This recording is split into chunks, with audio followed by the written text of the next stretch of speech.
Shoulders. The mark of any aesthetic physique, from superheroes to anime characters to Greek statues. Broad, well-developed shoulders are a constant. They are the key to unlocking your physique's true aesthetic potential. And no, you don't need any steroids to develop them. Take it from me. Today, we will be discussing multiple strategies for you to try on your very own journey towards 3D delts. Let's get into it. Starting it off with tip number 1, which is having a dedicated shoulder day. This goes for any muscle group you want to grow. If you want big arms, have an arm day. If you want a big chest, do a chest day. And shoulders are no exception. Lots of guys just throw in their shoulder work after their chest workout is already done. Doing this will make it harder to progress on your shoulder exercises, as they will already be fatigued by the end of your chest workout. So if your shoulders are lagging, one of the first things you should try is having a dedicated shoulder day in your workout split. Now let's get into what you should actually be doing on this dedicated shoulder day. Spam lateral raises. Perhaps one of the best things you can do for your shoulders. Yes, it's a bit of a meme at this point, but it does in fact work. And I don't mean using the pink dumbbells for 30 reps. Treat lateral raises like any other exercise and try to actually get stronger on them. So when you hear me say spam lateral raises, I really mean treat them as a priority exercise. Don't simply chase a pump, really try to progress, even if it means you have to cheat a little bit. I promise you it's not the end of the world if your form isn't perfectly optimal. Try multiple rep ranges in the same workout. For example, you could do a top set of 8 to 12 reps, then 2 back off sets going higher in reps for 15 to 20.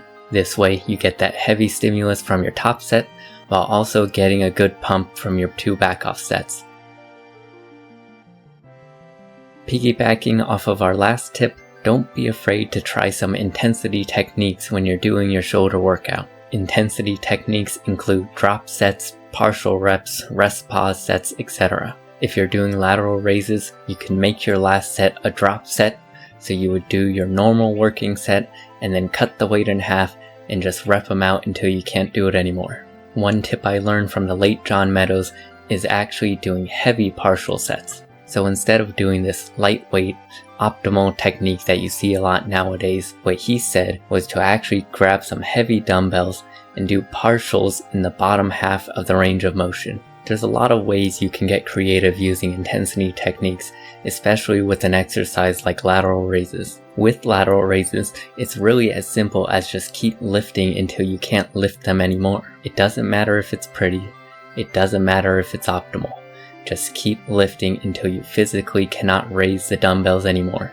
And then when you get there, keep doing partials until you physically cannot anymore. If you have lagging front delts, you can even try supersetting lateral raises with front raises. As with any exercise, do a lot of experimenting and really figure out what worked for your body. Next tip, prioritize the overhead press. Now this can be any variation, seated, standing, dumbbell, barbell, machine, etc. The key is that you're focusing on progressing and getting stronger at a vertical press.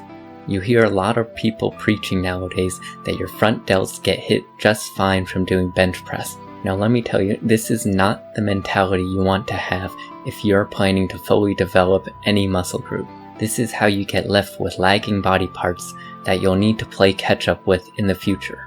It's like saying, don't worry, your biceps get hit just fine when you do your back workout. Now maybe if you're on steroids you can get away with it, but if you're a natural lifter, you really can't. The overhead press should be a staple in your programming because it provides your shoulders with a big lift that you can progress and go really heavy on. Realistically, you can only get so strong at lateral raises. And again, if you're a natural lifter, gaining strength is crucial for building muscle. Personally, I would recommend the standing barbell press.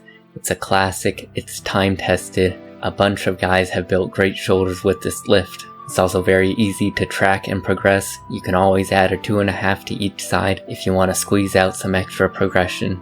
I think a good strength goal for the barbell overhead press would be to get 1 rep of your body weight for a max. For higher reps in the 8 to 10 range, I'd say anywhere from 70 to 80% of your body weight is a great goal. By the time you're able to hit either of these strength standards, your shoulders should be fairly well developed. Now our next tip also involves the overhead press, but it's a variation. One variation that you should try if you haven't already is the behind the neck press. You don't really see this being recommended a lot nowadays because a lot of stuff was spread about how it's not good for your shoulder health. And you can get injured if you do pressing behind the neck. But here's the thing, if you don't have the shoulder mobility to do behind the neck pressing, then you have a different problem entirely. Rather than focusing on getting your delts as big as possible, you should be working on your shoulder mobility. Assuming you have functional shoulders, you should have no problems pressing behind the neck.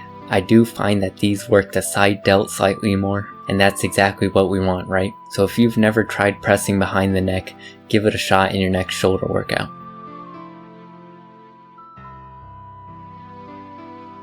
Next tip, develop your rear delts. Perhaps one of the most commonly neglected muscle groups by gym goers, the rear delts do actually add quite a bit to the 3D look. When viewed from the side, your rear delts actually add that last bit of cap to the back side of your delts.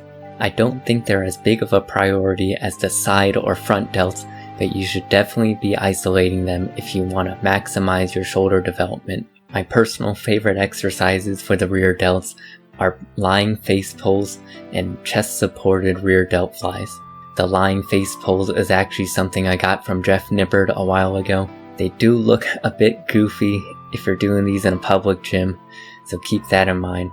But obviously you're there to build your shoulders, not to look cool. It's not going to look pretty, but that's alright. I love doing these with a pause at the bottom to really contract the rear delt. It's great for improving the mind-muscle connection with the small muscle. And last but certainly not least, try the Lu raise. First popularized by Chinese Olympic weightlifter Lu Xiaojun, they're a great exercise that hits a lot of the shoulder. It hits both the front and side delt while getting a bit of upper trap involved. All around, great for developing that aesthetic physique. They're also great for your shoulder health as they strengthen all of the little muscles that make up your rotator cuff. It's a good exercise for both warming up the shoulders at the beginning of your shoulder workout and also finishing them off at the end of your workout. All in all, I believe this is one of the most underrated exercises for aesthetics. I've already made a video entirely about Lu raises, so if you haven't watched that, be sure to check that out right here.